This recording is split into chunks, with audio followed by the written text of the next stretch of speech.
Hi, I'm Sally Thibault and welcome to the Stronger, Leaner, Lighter show. Today we're talking the power of forgiveness. An incredible topic. See you soon.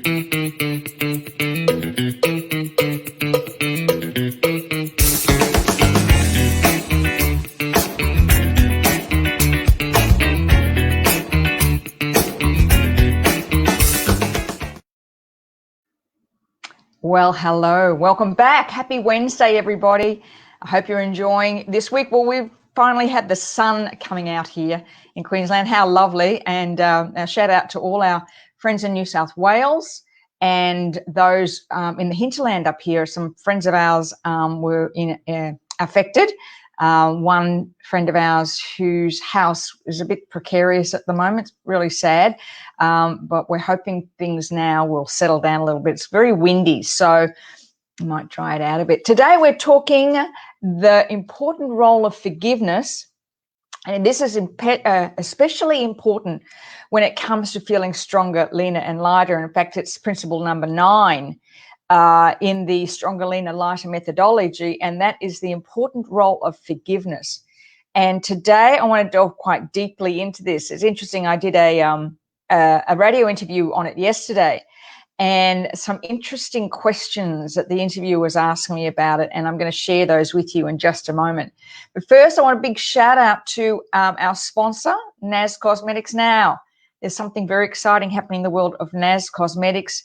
If you've always loved cosmetics and you are looking for something different, you might be looking for perhaps branching out from the work that you're doing now, and you're looking for something different. Have a look at what Jen Hines and the team at Nas Cosmetics have got launching on the 31st of March. Now, that is the link there, facebook.com/Nas Cosmetics, and you'll see right at the very top, you can click on and find out more about their wonderful foundation program they've got coming up very soon. So if you love cosmetics and you'd be interested in perhaps working in that field, hop on, have a look. It's a great thing that Jen's got, and I've been privy to being part of it for a few months now. It's a very, very exciting project. So have a look. It's a great opportunity for somebody who loves cosmetics. Rightio, let's look at the important role of forgiveness, and just let me know as you pop on if this is something that you feel that maybe you need to look at the moment, and perhaps you don't really understand it, or you have trouble forgiving somebody for something. So that's what this show is all. One of the questions I got asked yesterday by the interviewer was, well, but some people do some really awful things. How could you forgive them? And I want to share this story with you. Many, many years ago, many of you may remember the story of Anita Cobby. It was a young nurse who was abducted and raped and murdered by a group of men. Very, very awful story, and terrible. It was awful what that poor woman went through. A year or so after that happened, and of course Australia was just incensed by this story, but a year or so after that, might have been 2 years, her father was interviewed, and he was talking about how he survived what his daughter went through and how he got through it. And one of the things he said, and I'll never forget it as long as I live, he said, I had to forgive them. Not for them, not for them. I had to forgive them so I could move on. And as I said, I'll never forget it, because I thought if he could move to that place of forgiveness after what happened to his darling daughter, then that power that enabled him to then move on with his life was incredible. And then as we moved through this whole thing about,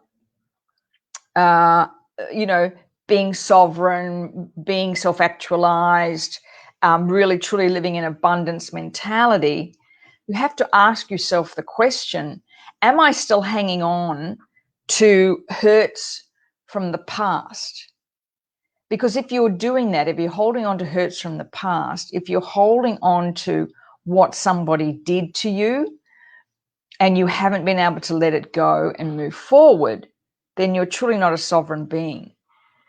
And the difference between forgiveness and acceptance is that forgiveness is about you. It's not about them. In many circumstances, if somebody's done something wrong by you, they'll just move on. They'll just get on with their lives. It's you that holds on to the emotion. And the thing is this, you can't truly forgive until you move to a place where you can heal your hurt. And you can't heal your hurt until you're ready to truly forgive. Because what happens is that every emotion we feel goes somewhere and our body holds onto it. And there's numerous research studies around how emotions such as anger, frustration, resentment are like darkness in the body that creates an emotion. And that when you can learn to forgive easily, it impacts on your health. So your blood pressure will go down. It impacts on the body's inflammation, and so you are able to be more sovereign. When it comes to weight loss, how does this fit in? Well, our actions are a result of that stored emotion.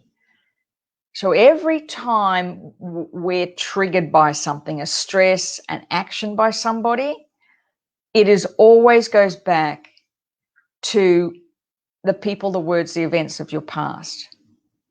And it stops you moving forward. So if you're hung up on something that somebody's done to you in the past, you can't heal that hurt unless you are willing to say, well, at some point down the road, I might be able to forgive. So you're starting that process of forgiveness.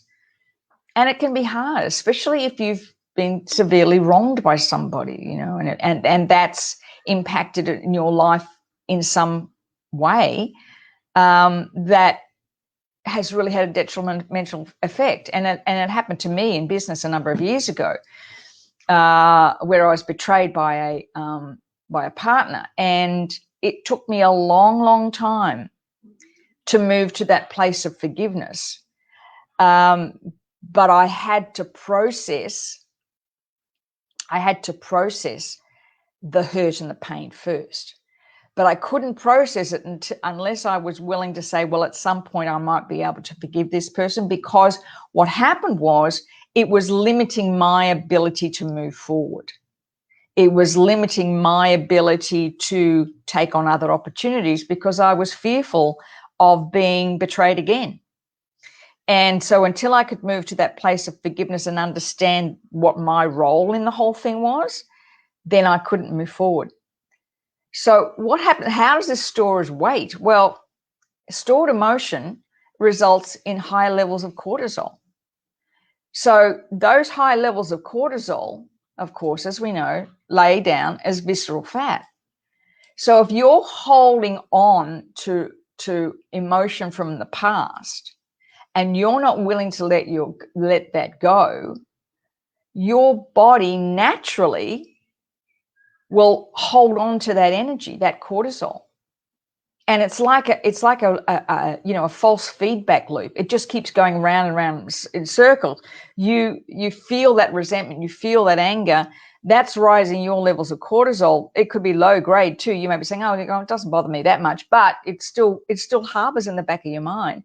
And all the while, your body is producing cortisol because you're in that state of stress, flight, fight, and freeze response. So, and because the body doesn't know what to do with the cortisol, it will lay it down as visceral fat because it's trying to protect you. Okay, I've got all this energy and I can't go out and, kill that whatever is, attacking me. I can't go hit that person. I can't go, smack that person in the head, even though that's probably what you really want to do. I can't do that, but that energy is still in your body. and the body naturally will just lay it down as visceral fat. So if you're wanting to release the weight that no longer serves you, and you want to be stronger, leaner, and lighter,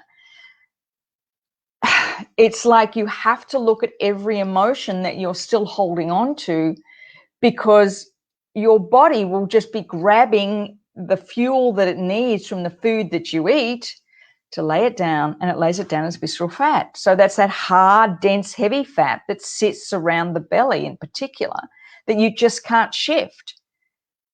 So isn't it easier to think to yourself, who do I need to forgive? How do I release this emotion? Rather than thinking I have to restrict my food, because that's never going to work anyway. It's not going to work. Because while you're restricting food, you might be losing some subcutaneous fat, but the emotion's still bringing round. You're still laying down that visceral fat. You're still hanging on to that emotion. And all you're doing is restricting food. Eventually, your body or your brain says, I can't do this any longer. That's it, I'm done. That's why people give up. That's why they go on restrictive diets, lose weight, can't hold it, put weight back on again. And in fact, all the studies have shown that most people who go on a restrictive diet of any form because they want to lose weight, so I'm going to reduce calories, which is another misnomer. I'm going to do another show on that next week about this whole thing we bought into about calories that just isn't true. It's not true. You know, calories that exist in a industrial vegetable oil and calories that exist in a olive oil or avocado are totally different. Our body uses them differently. So if you're restricting calories but you're not eating well and you're still carrying all this resentment, it's not going to work. And you give up, and in the end you end up putting on more weight because you haven't dealt with the issue and your body's hanging on to all that stuff. And it's, you know, the thing is in all of this is to remember you are not separate. Your body is not separate to your mind and your emotions. It's a part of it. The body is continually regenerating cells, continually over and over again. And that energy you have about resentment or anger just keeps creating this emotion. That emotion has to go somewhere. High blood pressure, visceral fat, type 2 diabetes, strokes, all those things are often brought on by this low-grade stress and anxiety that you continue to hang on to. So it's like we have to step back and take a great big look at this whole thing about weight loss and food and it has to, if you're not forgiving someone for something and you're still hanging on to it, then you're not truly free either. You can't be truly free. And of course, the other thing about it is we choose foods that bury hurt and emotion, so we don't have to acknowledge it. And the problem is, excuse me, that if you're feeling stressed or overwhelmed or anxious or angry or resentful, what your body goes searching for, what your brain goes searching for, is foods that boost serotonin.